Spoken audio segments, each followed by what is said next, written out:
Me llamo Carmen Herrera y hacía casi 7 años que no pisaba Valencia. El tren desde Barcelona llegó con retraso, como si también dudara de si debía traerme de vuelta.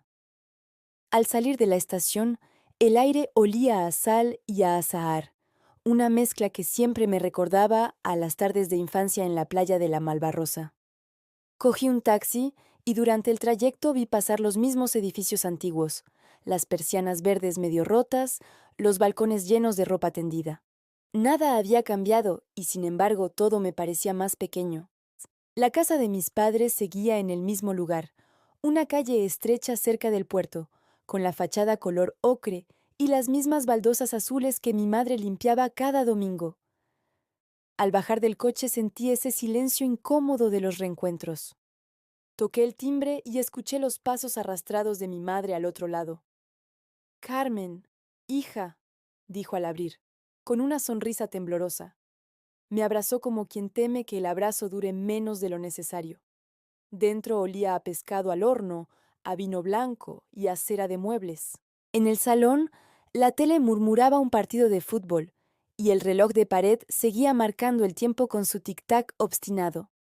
Mi padre estaba sentado en su sillón, las manos manchadas de grasa como siempre, aunque hacía años que había cerrado su taller naval.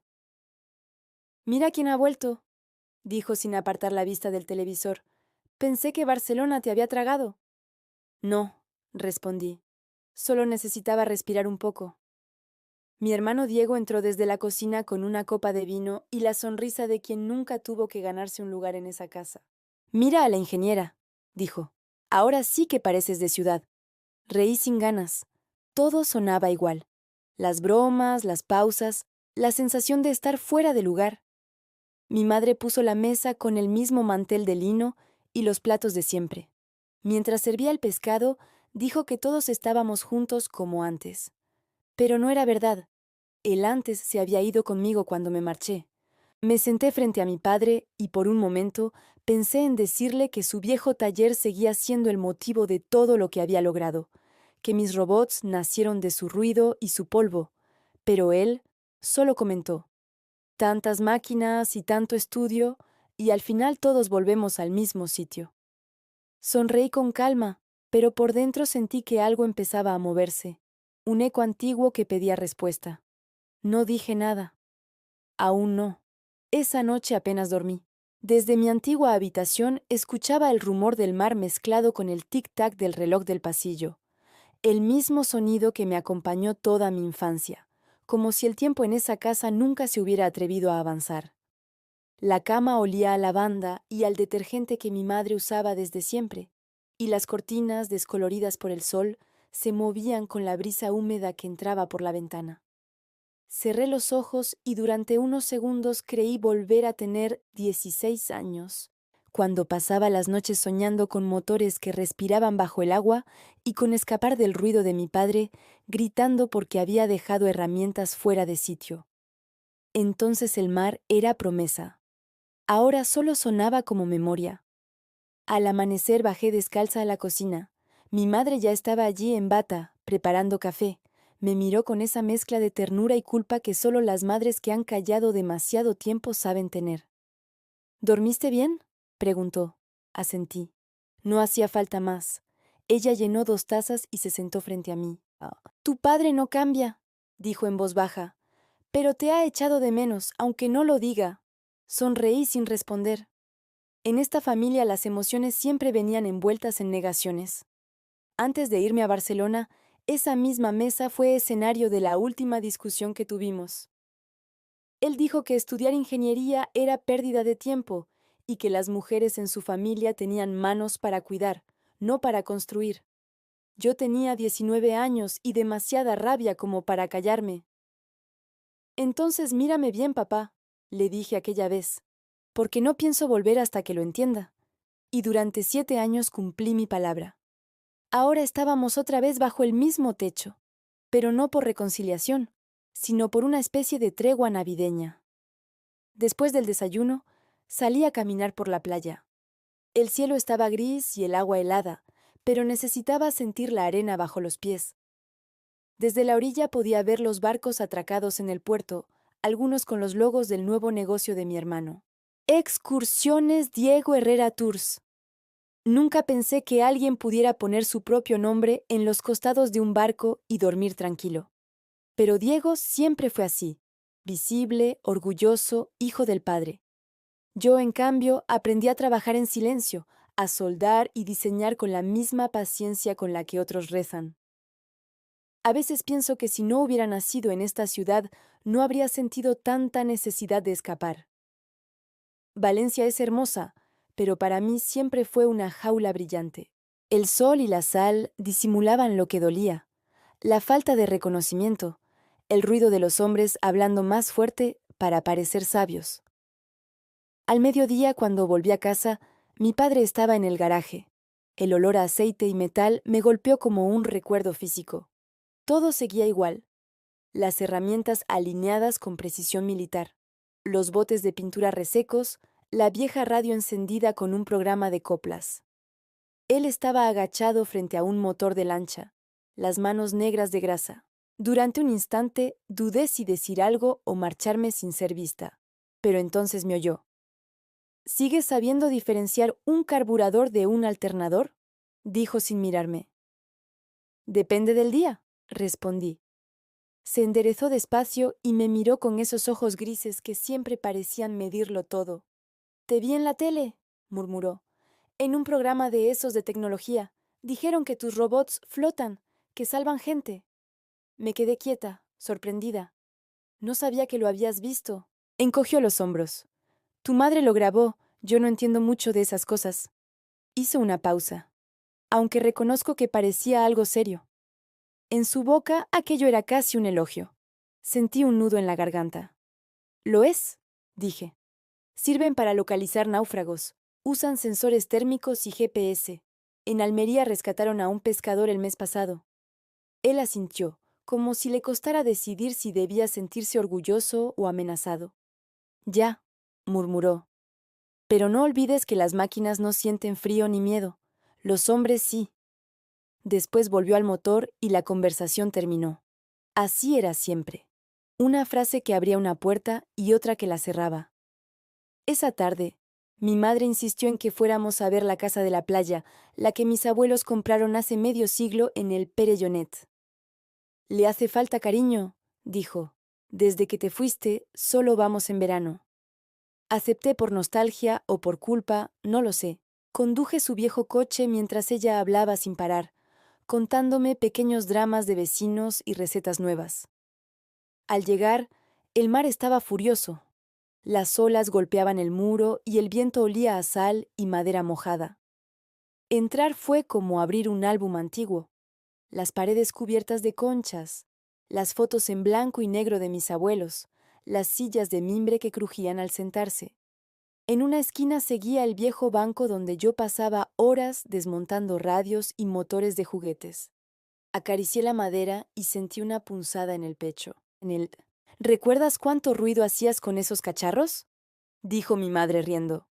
«Tu padre decía que ibas a dejar sordo hasta el mar». Reí también, pero por dentro recordé las noches en que él apagaba la luz del taller gritando que el trabajo era cosa de hombres. Me pregunté cuántos sueños femeninos se habían apagado en España con esa frase. Regresamos al anochecer. Mi hermano ya estaba en casa con su esposa y sus 2 hijos, montando un Belén que parecía una producción teatral. «Mira, Carmen», dijo orgulloso, «con luces LED y todo». «Qué bonito», respondí. En realidad, solo veía la perfección forzada de quien necesita demostrar algo. Durante la cena hablaron de negocios, colegios privados y cruceros por el Mediterráneo. Nadie preguntó por mis proyectos y agradecí el silencio. En algún momento mi padre levantó su copa y dijo: «Por la familia, los que trabajan, los que se quedan». Un brindis disfrazado de cariño. Mi madre lo miró con una súplica muda, pero yo solo sonreí. «Salud», murmuré. Después, mientras recogía los platos, escuché a mi sobrino decir: «Abuelo, ¿qué hace la tía Carmen?». Mi padre respondió sin pensar: «¿Juega con robots?». Esa frase me acompañó toda la noche. Al día siguiente decidí visitar la universidad donde había dado una conferencia meses atrás. Quería respirar otro aire, ver jóvenes que aún creían que podían cambiar el mundo. En el campus me recibió Clara, una profesora de ingeniería marina que había sido mi tutora en prácticas. Carmen Herrera, dijo al verme, la leyenda del robot que flota. Reí. Leyenda no, solo persistencia. Pasamos horas hablando de nuevos proyectos y de cómo el gobierno quería financiar tecnología para rescate costero. Antes de irme, Clara me dijo algo que se me quedó grabado. Tú no solo construyes máquinas, construyes dignidad. Caminé de vuelta al coche con esas palabras latiendo como una segunda respiración. Esa noche la casa estaba silenciosa. Mi madre se había ido a dormir temprano, y mi padre seguía en el garaje. Lo observé desde la puerta sin que me viera. Tenía las manos apoyadas sobre la mesa, la mirada fija en un motor desmontado. Por un segundo me pareció más viejo, más humano. ¿Necesitas ayuda?, pregunté. No respondió. Solo dijo, cuando eras pequeña creías que el mar podía arreglarlo todo. Y tú creías que las hijas no podían arreglar nada, respondí sin dureza. Se giró lentamente. Quizá los dos estábamos equivocados. Esa frase, simple y torpe, fue lo más parecido a una disculpa que me había ofrecido en la vida. Me acerqué y le mostré una pieza oxidada del motor. Si la lijas así, dije, volverá a girar. Nuestras manos se rozaron un instante. No hubo abrazo, pero sí una tregua. A la mañana siguiente recibí un mensaje de una periodista local. Quería hacerme una entrevista sobre mis robots de rescate. Dudé, pero acepté. Me citó en la playa, al amanecer, para grabar algunas imágenes. Mientras el sol salía sobre el mar, el viento me despeinaba y el agua reflejaba tonos de cobre. Ella me preguntó por mis orígenes, por mi padre, por el motivo de mi trabajo. Porque sé lo que significa esperar a que alguien te vea, respondí. Mis robots buscan lo que otros dan por perdido. Esa tarde, el reportaje se publicó online. Titular: La ingeniera valenciana que enseña al mar a escuchar. Mi madre lo imprimió y lo dejó en la mesa del salón sin decir nada. Cuando mi padre lo vio, se quedó largo rato mirando la foto. Así que ahora el mar te escucha, murmuró. Tal vez sí, dije. Él asintió y cambió de tema, pero su voz sonó distinta, más baja, como si el orgullo y la pena compartieran el mismo asiento. Los días siguientes pasaron lentos. Ayudé a mi madre a preparar la cena de Nochebuena, decoramos el árbol, y por primera vez en años me sentí parte de algo, aunque fuera frágil. El 24 por la noche, la mesa estaba llena. Velas, vino, risas forzadas. En mitad del brindis, mi padre repitió su frase favorita: no todos los que se van merecen volver. Pero esta vez lo dijo mirándome, como si esperara la respuesta que nunca di. Dejé la copa sobre el mantel, miré alrededor y sonreí con calma. Tienes razón, dije. Algunos volvemos para construir una mesa más grande. Nadie entendió del todo, pero el silencio que siguió tuvo sabor a cierre. Al día siguiente conduje de vuelta a Barcelona. El sol caía sobre la autopista y el reloj del coche marcaba una hora que ya no importaba. En el asiento del copiloto llevaba un pequeño paquete, la vieja radio del taller, reparada por mi padre esa misma mañana. Para que recuerdes de dónde saliste, dijo al dármela. No supe si era un reproche o un regalo, así que elegí lo segundo. Cuando llegué a mi piso en el Poble Nou, la ciudad olía a café y asfalto mojado. Encendí la radio. Emitía un zumbido suave, casi como el mar cuando está tranquilo. Me senté en el suelo, rodeada de planos y prototipos, y supe que por fin había vuelto a casa, aunque no fuera la misma. Pasaron semanas y el reportaje empezó a circular. Recibí llamadas de universidades, propuestas de colaboración, invitaciones a charlas. Entre los mensajes, uno llamó mi atención. Gracias por inspirarnos.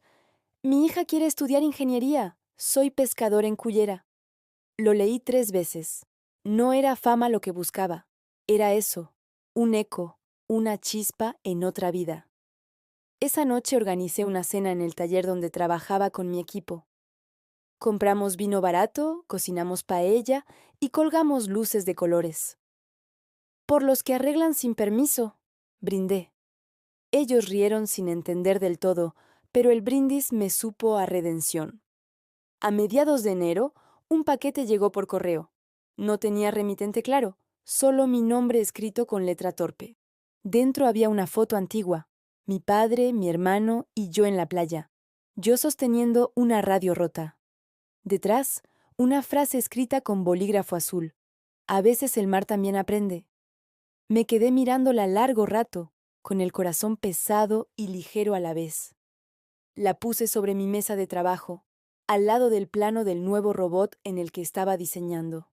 Lo llamaré Alba, pensé, porque todo lo que vuelve a empezar merece un nombre que suene a amanecer. Hoy, mientras escribo esto, el mar golpea suavemente contra el espigón del puerto de Barcelona. En el taller, las luces parpadean y mis máquinas duermen. A veces cierro los ojos y escucho el sonido de aquel viejo reloj de mi infancia, mezclado con el rumor del agua. Ya no duele, solo marca el tiempo, ese tiempo que por fin aprendí a hacer mío. Porque algunos regresamos no para ser perdonados, sino para perdonar. Y en ese perdón silencioso, incluso el mar parece guardar respeto. Cuando era niña, el taller de mi padre era mi mundo. No el de cuentos ni muñecas, sino uno de aceite, metal y chispas que saltaban cuando algo se resistía a moverse. A veces pienso que aprendí a pensar allí, entre el olor del hierro caliente y las sombras que bailaban sobre las paredes. Mi padre me decía que los motores eran como las personas. Si haces demasiada presión, se rompen. Si no los ajustas bien, no funcionan. Pero lo decía sin saber que esas palabras me explicarían la vida entera. El taller estaba en la parte trasera de la casa, con una puerta que daba directamente al callejón donde pasaban los gatos buscando restos de sardinas. En verano era un horno, en invierno una cueva húmeda. Yo me sentaba en una caja de madera, observando cómo desmontaba los carburadores de las lanchas de los pescadores del puerto.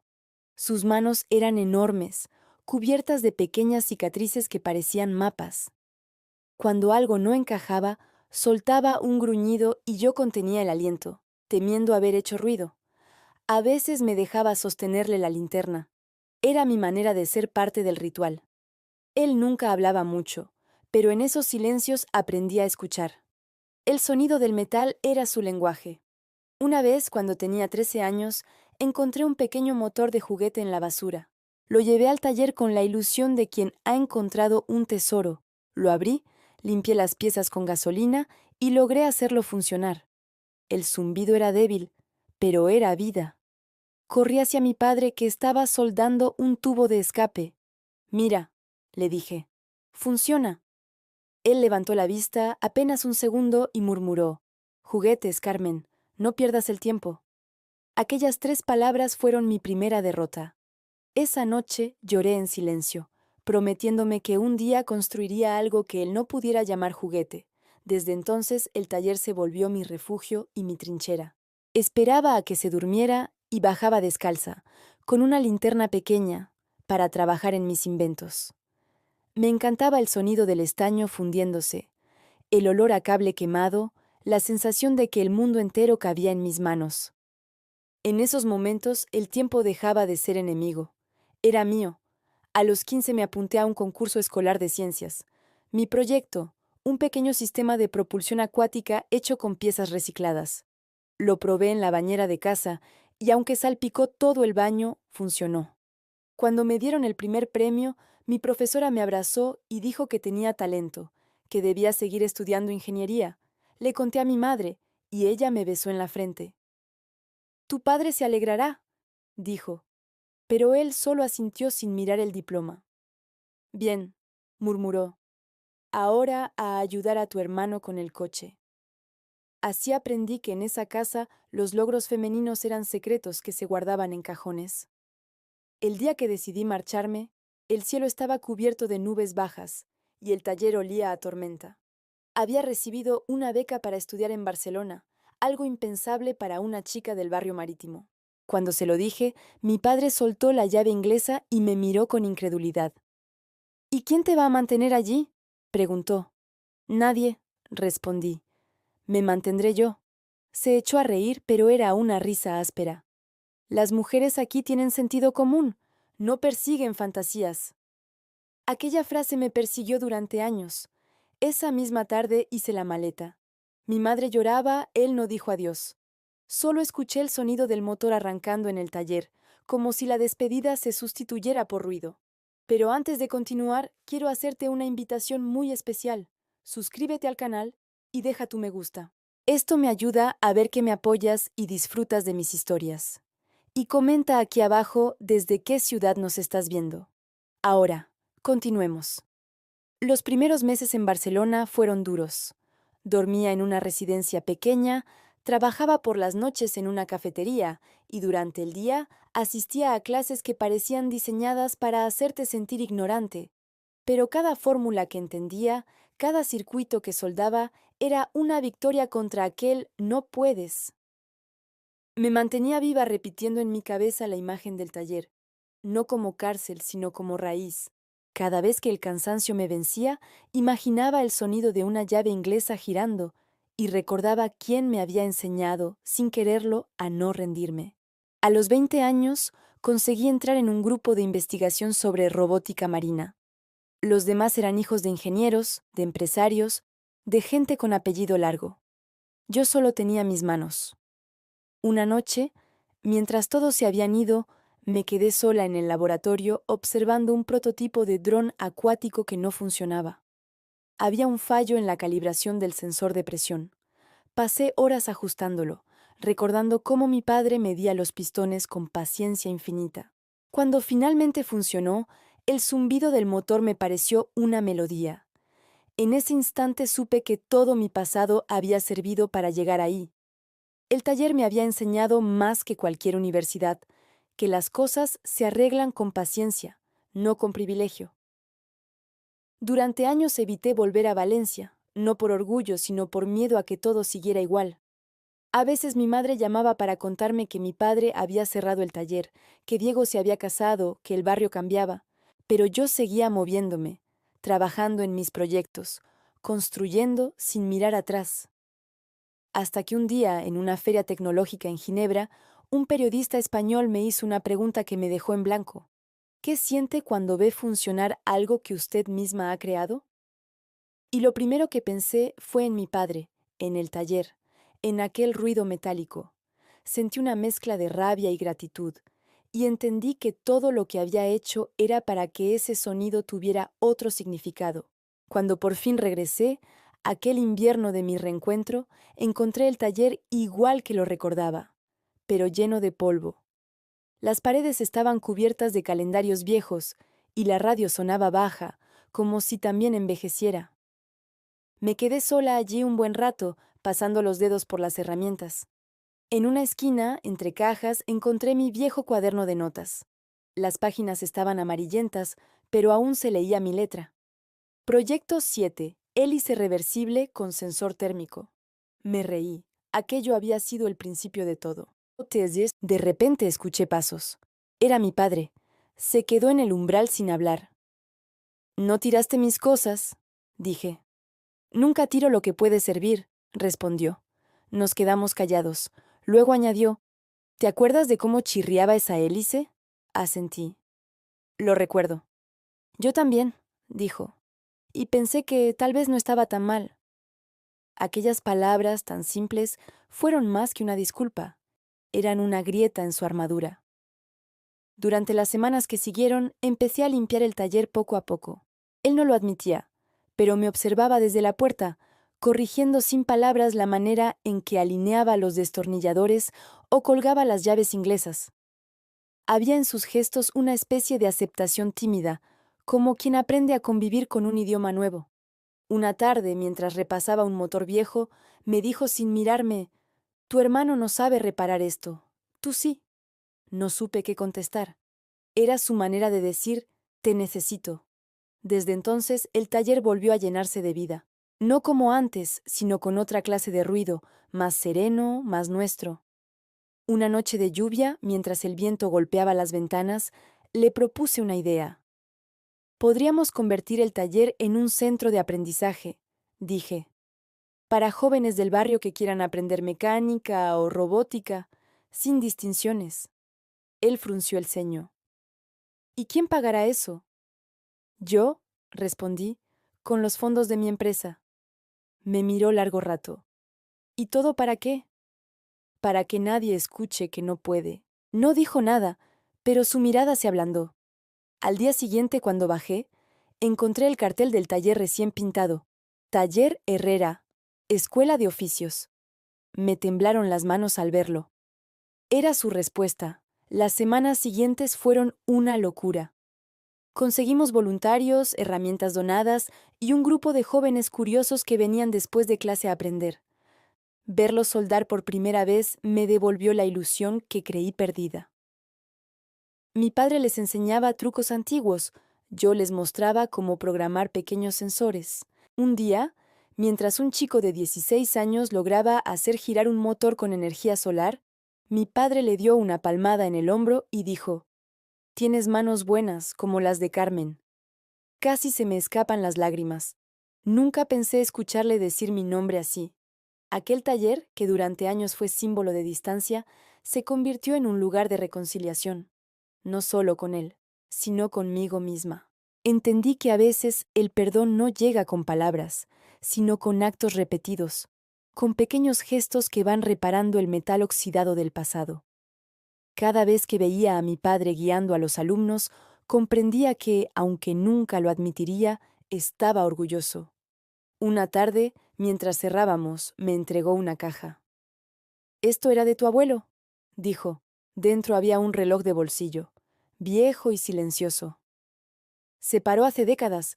Dicen que ya no tiene arreglo». Lo tomé entre mis manos y sonreí. «Veremos». Esa noche lo desmonté con cuidado. Limpié las piezas y cuando el péndulo volvió a moverse, sentí que el tiempo, al fin, había dado la vuelta. Ahora, cada vez que el reloj marca un segundo más, me recuerda que el pasado no se borra, se transforma. El taller huele a aceite nuevo y a esperanza. Los jóvenes trabajan, mi padre bromea, mi madre lleva bocadillos y café. A veces me quedo hasta tarde, sola, mirando el reloj sobre la mesa, escuchando su tic-tac acompasado al del mar que golpea la costa. Y pienso en lo mucho que tardé en entender algo tan simple, que el ruido del taller no era grito, era lenguaje, que cada golpe de martillo era una forma de decir, te estoy enseñando, que a veces el amor, en hombres como mi padre, suena a acero en lugar de a palabras.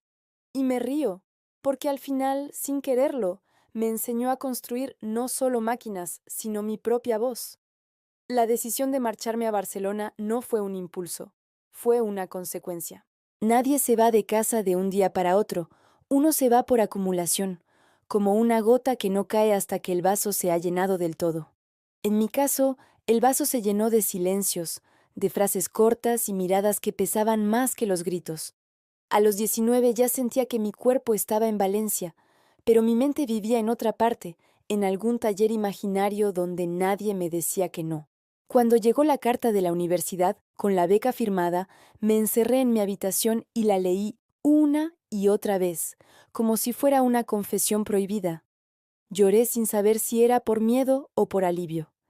Esa noche bajé al taller para decirle a mi padre que me iba. Estaba afinando un motor, las manos negras de grasa y el cigarro apagado en el borde de la mesa. «Tengo una beca», dije, «en Barcelona, ingeniería robótica». Ni siquiera levantó la cabeza. «Eso no es trabajo real», murmuró. «Es perder el tiempo». «Es lo que quiero hacer», respondí. «Entonces hazlo», dijo al fin. «Pero recuerda que aquí no se mantiene quien no sabe mancharse las manos». Fue su manera de despedirse. No hubo abrazo, ni suerte, ni orgullo. Solo una frase envuelta en orgullo herido. A la mañana siguiente, mi madre me acompañó a la estación. Me dio un bocadillo de tortilla y una bufanda tejida a mano. «Llámame cuando llegues», pidió. «¿Tu padre ya sabes cómo es?», asentí. La despedida fue breve. Cuando el tren arrancó, vi su figura desdibujarse entre la multitud y comprendí que algo en mí también se quedaba atrás, algo que ya no volvería a ser igual. Barcelona me recibió con ruido, luces y un olor a humedad y gasolina que me recordaba, por ironía, al taller de casa. La residencia estudiantil era pequeña, con paredes finas y una cocina compartida donde el aceite siempre chispeaba demasiado. Mi compañera de habitación se llamaba Nuria, una chica de Girona que estudiaba arquitectura y soñaba con diseñar puentes. Los puentes son la manera más poética de unir lo que se rompe, decía.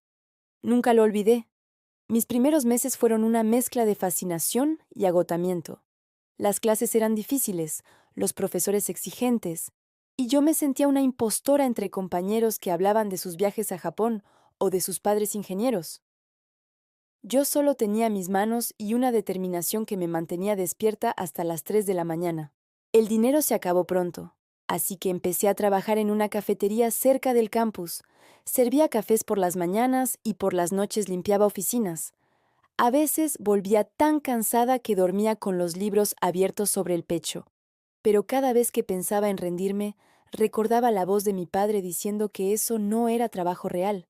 Y entonces me levantaba. Me negaba a darle la razón. Los sábados, cuando todos salían, yo iba al laboratorio de robótica. Allí podía tocar las máquinas sin que nadie me interrumpiera. Era mi refugio, mi nuevo taller. Aprendí a programar sensores, a soldar placas, a diseñar estructuras con precisión milimétrica, y poco a poco empecé a destacar. Uno de los profesores, el doctor Vidal, me ofreció participar en un proyecto de investigación sobre drones acuáticos. Era una oportunidad enorme, pero requería más horas, más esfuerzo, más soledad. Acepté sin dudarlo. Durante ese año apenas hablé con mi familia. Las llamadas con mi madre eran cortas, siempre con la misma frase. Tu padre pregunta si trabajas de verdad. Me dolía, pero aprendí a no esperar otra cosa. Lo que no esperaba era que la ciudad empezara a sentir como un hogar. Barcelona tenía un ritmo distinto, más libre, más caótico. Caminaba por las calles de l'Eixample sintiendo que por primera vez nadie sabía quién era. Podía ser ingeniera, soñadora, invisible o todo a la vez. Esa sensación me salvó. Un día, en el laboratorio, conocí a Adrián. Era estudiante de electrónica y tenía una paciencia infinita, el tipo de persona que sonríe antes de hablar. Empezamos a trabajar juntos en un prototipo de robot que detectaba cambios de temperatura en el agua para localizar personas en peligro.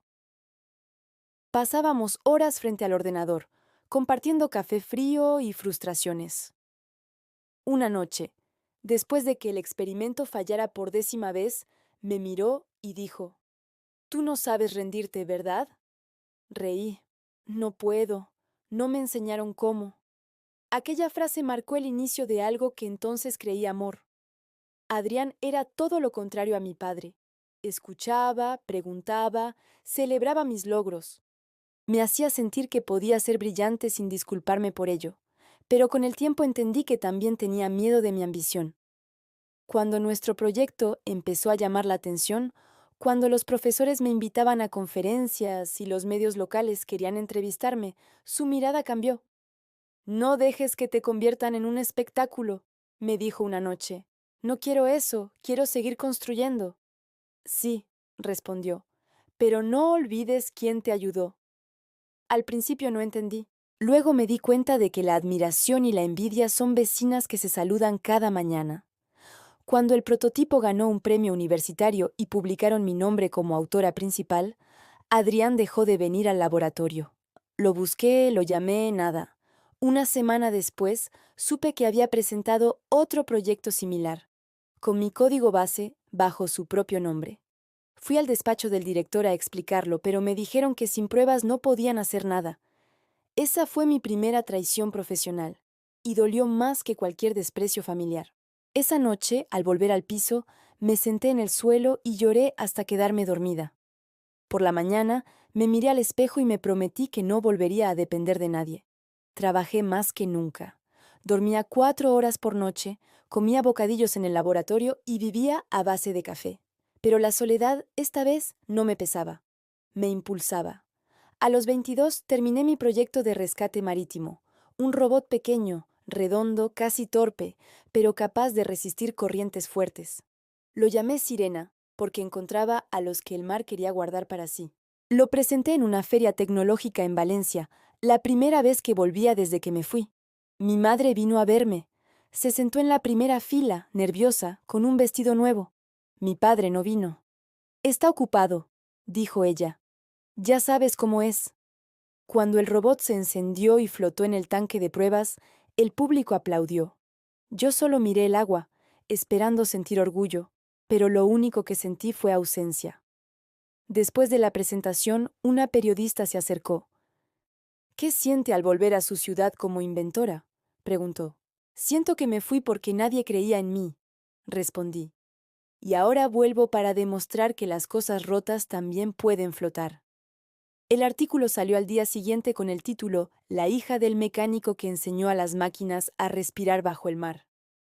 No sé si mi padre lo leyó, pero semanas después recibí un sobre sin remitente. Dentro había una foto del taller y una nota. Aquí también arreglamos cosas a nuestra manera. Reconocí su letra al instante. Los años siguientes fueron una mezcla de éxito y desgaste. Empecé a trabajar en una empresa de tecnología marítima y fundé mi propio equipo. Vivía en un piso pequeño del Poblenou, con vistas a las grúas del puerto. A veces, al amanecer, abría la ventana y el olor del mar me devolvía al taller de mi infancia. Me descubrí repitiendo gestos de mi padre. Limpiar las herramientas con cuidado, organizar los cables por colores, ajustar tornillos con obsesión. Era su herencia sin su nombre. Me di cuenta de que había pasado la mitad de mi vida intentando escapar de él y la otra mitad repitiendo sus movimientos. Pero ya no dolía. Era simplemente verdad. Con el tiempo, Sirena evolucionó. Lo adaptamos para rescatar a migrantes en el Mediterráneo. Colaboramos con ONG, con la Guardia Costera, con quienes nadie escuchaba. Recibí premios, entrevistas, viajes. A veces me preguntaban por mi familia y respondía con evasivas. Siguen en Valencia, decía. Era más fácil que explicar el silencio. Pero en cada aplauso sentía una punzada, un deseo antiguo de que alguien en ese taller polvoriento encendiera la tele y dijera, «Esa es mi hija». Cuando cumplí 30 años, me llamaron para participar en un congreso internacional en Lisboa. Subí al escenario frente a cientos de personas. Hablé de innovación, de sostenibilidad, de cómo las máquinas podían salvar vidas. Cuando terminé, el público aplaudió de pie.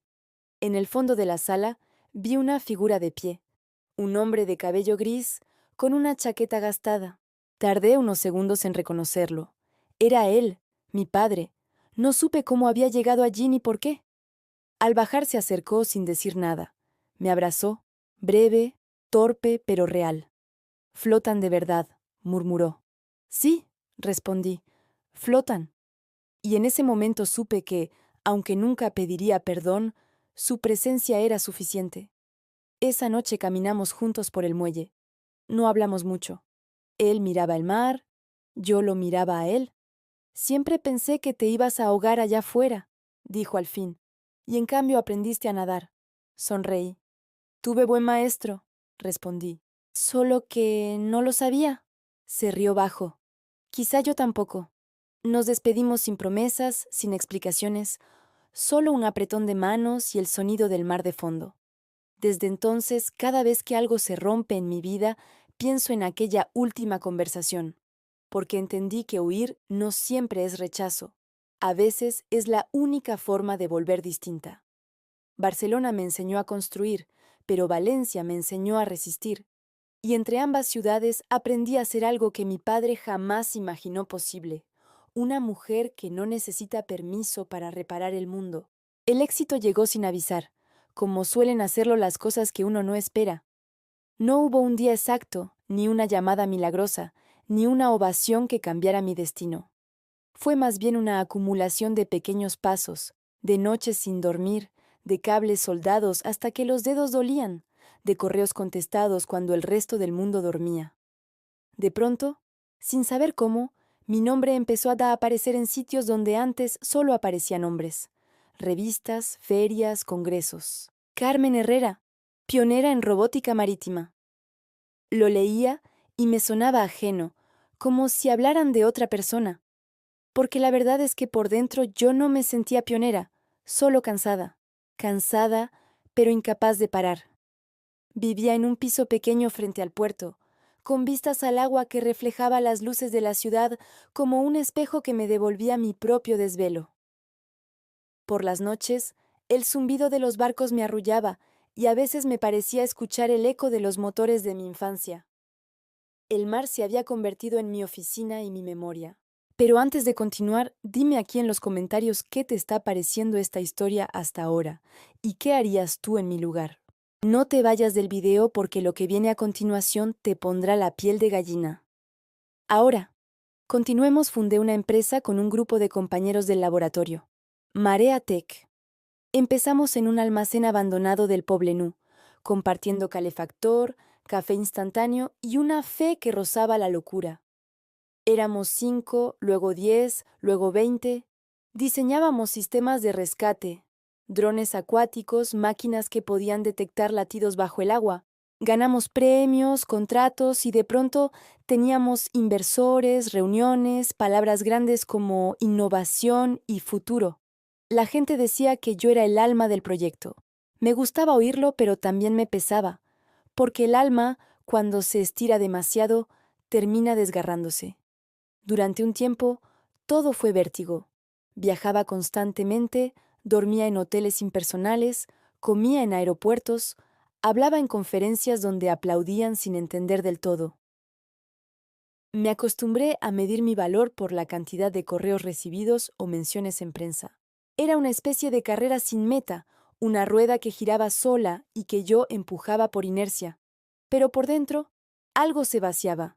A veces, cuando las luces del taller se apagaban y solo quedaba el sonido de las máquinas, me quedaba sentada mirando el agua por la ventana.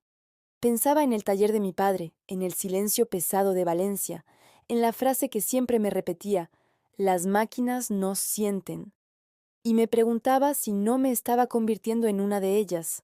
Una noche, después de una reunión con inversores extranjeros, volví a casa con un cansancio distinto, uno que no se cura durmiendo. Abrí el ordenador para revisar informes y, sin pensarlo, busqué mi nombre en Internet. Aparecieron decenas de artículos, fotos, entrevistas, pero ninguna hablaba de mí. Todas hablaban del personaje que había aprendido a representar: la ingeniera brillante, la mujer que venció al mar. Cerré el portátil y me quedé en silencio. En la repisa, la vieja radio del taller seguía funcionando. Emitía un leve zumbido, como si también respirara. Me acerqué, giré el dial y entre la estática apareció una canción antigua, una que mi madre solía tararear mientras cocinaba. Mediterráneo, de Serrat. Me senté en el suelo, escuchando la letra, y de pronto todo el éxito, todos los premios, todas las cifras se redujeron a eso. Una voz que me recordaba que antes de ser ingeniera había sido hija, y que en algún lugar de Valencia aún quedaba una madre que me esperaba sin decirlo. Los días siguientes intenté llenar el vacío trabajando más.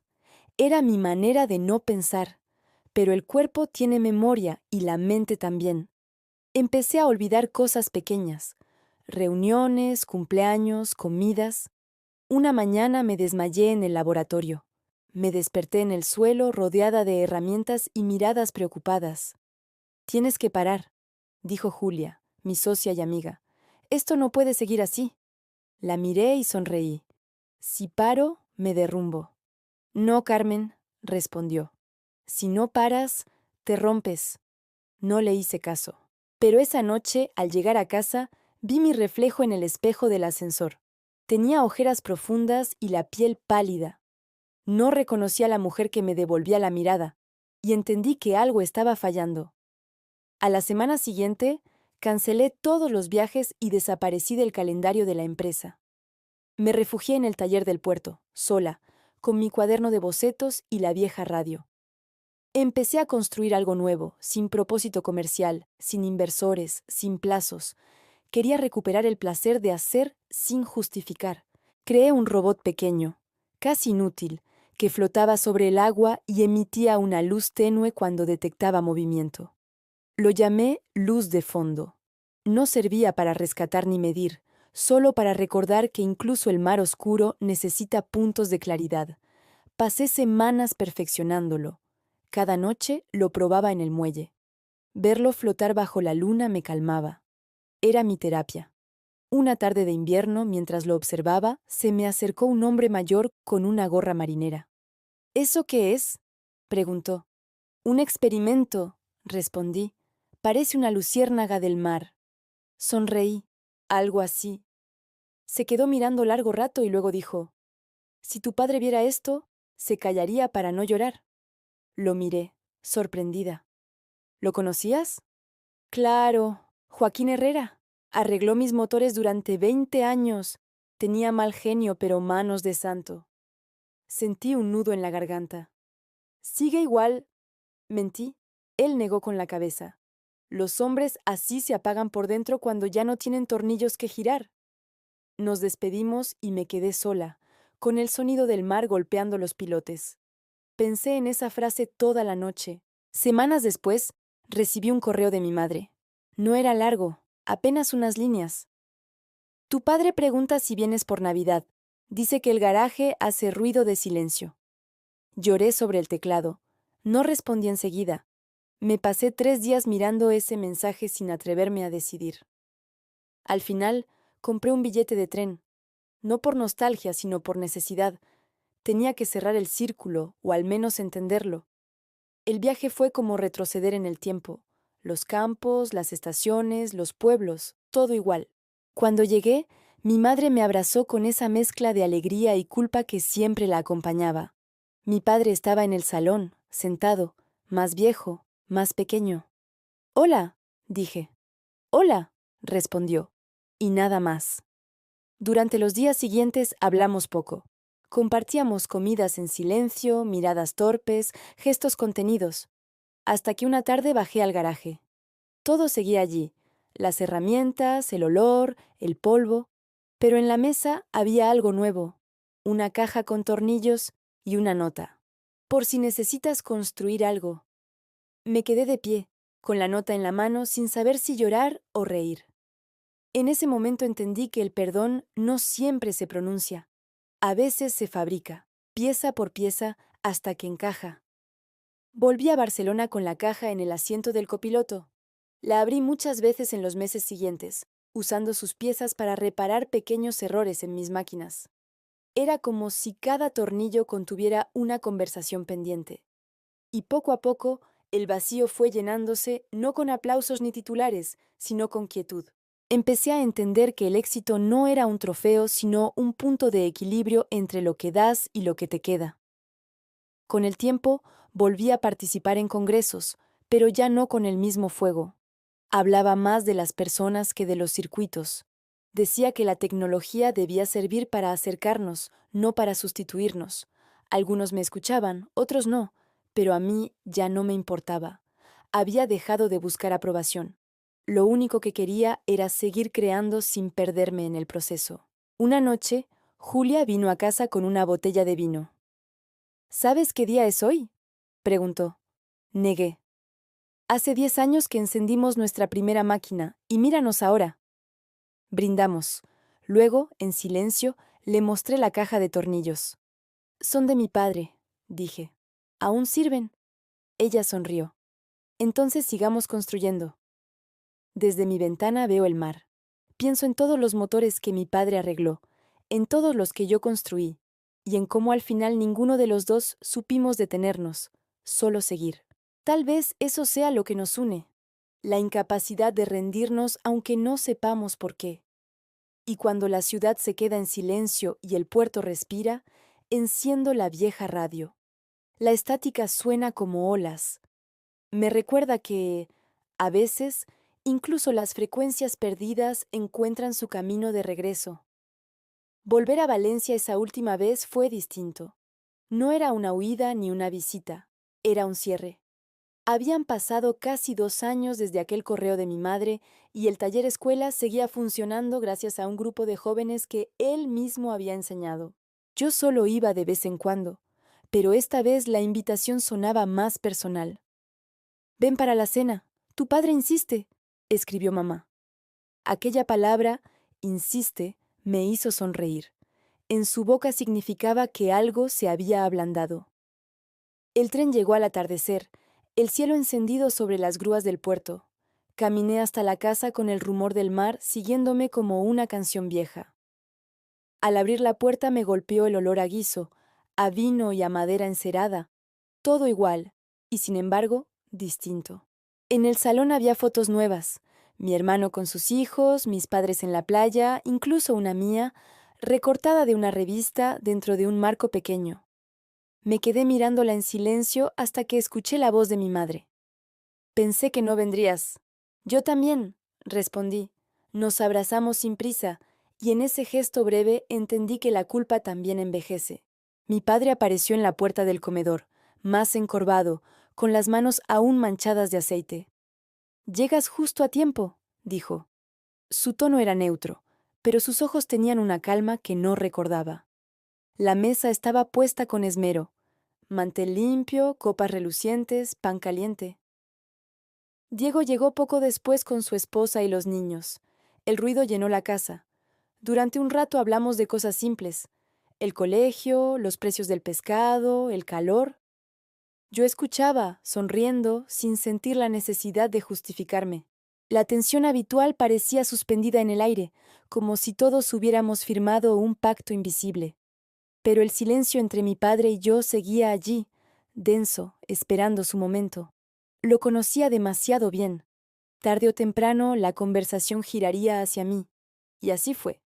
Cuando se sirvió el vino, él levantó la copa y dijo, con esa media sonrisa que siempre precedía a las tormentas: brindemos por los que trabajan de verdad y por los que creen que los robots pueden sustituirlos.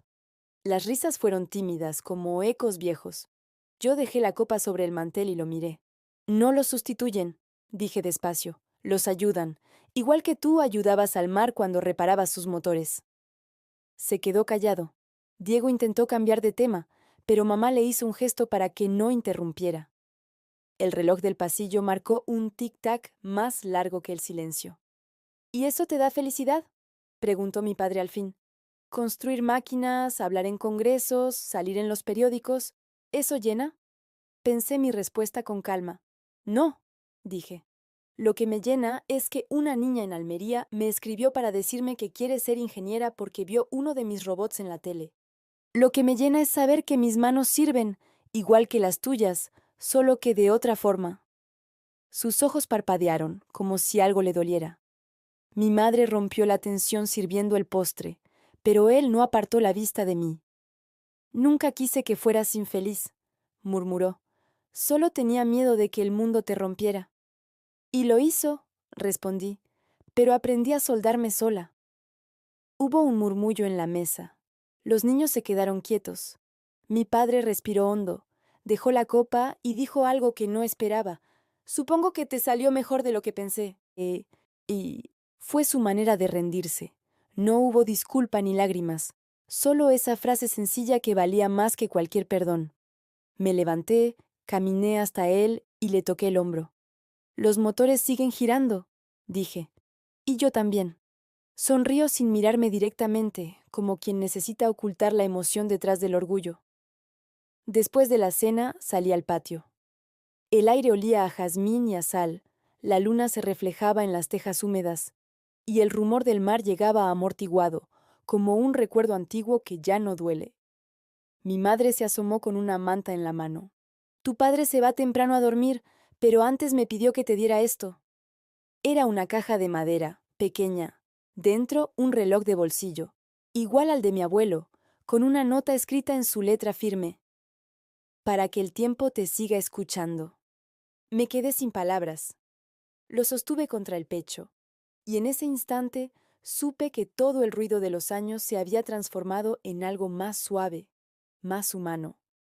Volví al salón y los niños jugaban con un coche teledirigido. Diego hablaba de sus planes de ampliar el negocio. Mi madre reía con un cansancio feliz. Me senté a observarlos.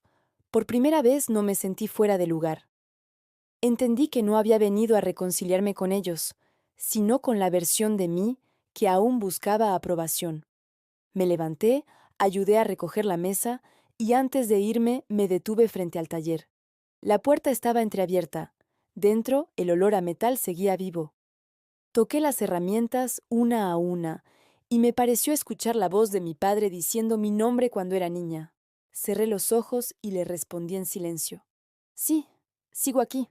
Cuando salí a la calle, el aire de la madrugada era frío y claro. Caminé hacia el mar. Las luces del puerto parpadeaban y el agua brillaba como vidrio oscuro. Saqué el reloj del bolsillo y lo abrí. Las agujas se movían despacio, como si el tiempo también respirara. Sonreí. Ya no necesitaba que nadie me viera, ni que el mundo me aplaudiera. Todo lo que buscaba estaba en ese instante. El sonido del mar, la certeza de haber construido una vida que no debía justificarse. Me senté en el muro del espigón, y mientras las olas golpeaban con suavidad, pensé que tal vez el perdón no era volver, sino quedarse un momento más sin sentir rencor. Cuando el amanecer empezó a teñir el cielo de naranja, supe que podía irme tranquila. Valencia ya no era una herida, era un origen que por fin entendía. Conduje de regreso a Barcelona con la radio encendida. Entre interferencias, una canción de Serrat volvió a sonar, como un guiño del destino. Caminaré por la vida sin mirar atrás. Reí sola, con el sol filtrándose por el parabrisas. En el asiento del copiloto, el reloj seguía marcando los segundos, constante, preciso, como un corazón que no se cansa de latir.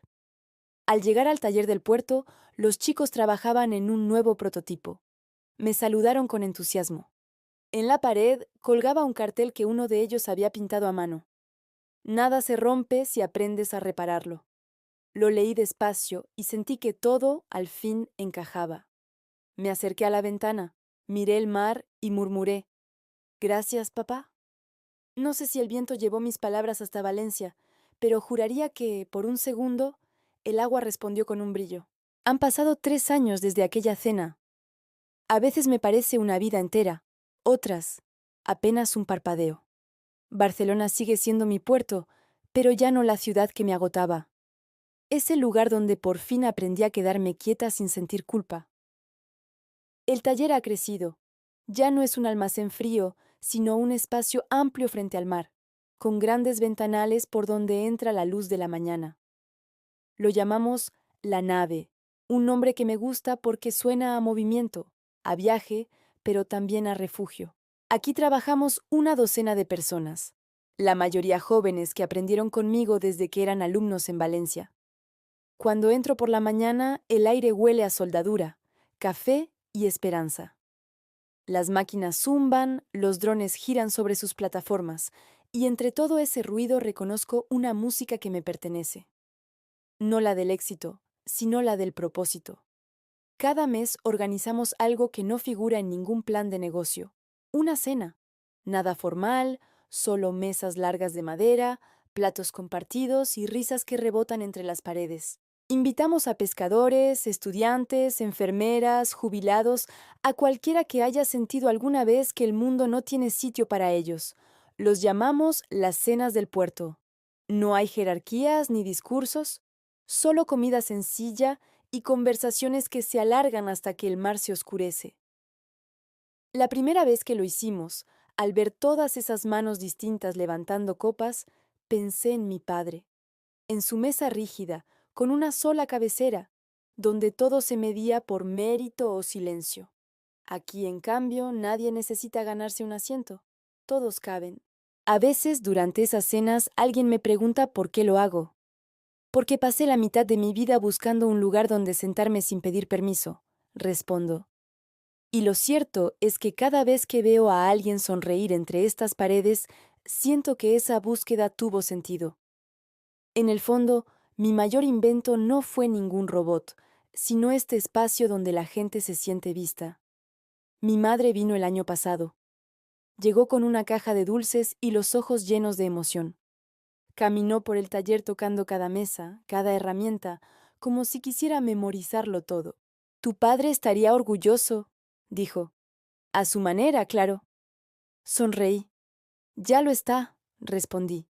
Desde su muerte, un año antes, Lo siento en cada cosa que funciona, en cada tornillo que gira con suavidad. El reloj que me regaló está colgado junto a la puerta principal.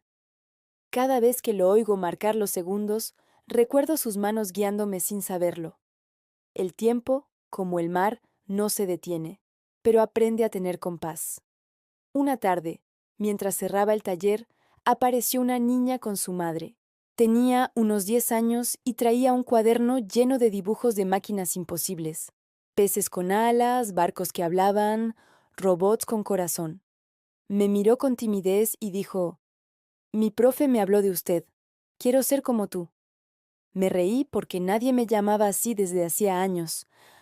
«Entonces empieza a construir», le dije. «No hace falta que te salga bien, solo empieza». Ella asintió muy seria, como si acabara de recibir una promesa. Cuando se fueron, me quedé mirando el mar. Me di cuenta de que todo había vuelto al principio. Una niña con curiosidad frente a un mundo que le dice que no. Y supe que, de algún modo, yo había cerrado el círculo. Ahora, cuando el sol cae y el taller se vacía, me gusta quedarme sola. Apago las luces, dejo solo una lámpara encendida y escucho el murmullo del puerto. A lo lejos, las boyas parpadean como luciérnagas. En la mesa central, siempre dejo un sitio vacío, una silla sin nombre. No por nostalgia, sino por respeto al camino recorrido. Para mí, esa silla representa todo lo que aprendí. Que el amor puede sonar a metal, que la independencia no está reñida con el perdón, y que el silencio, cuando se elige, es libertad. A veces cierro los ojos y recuerdo el taller viejo, el olor del aceite, la voz de mi padre diciendo que las máquinas no sienten. Sonrío, porque ahora sé que sí sienten, o al menos que transmiten algo parecido.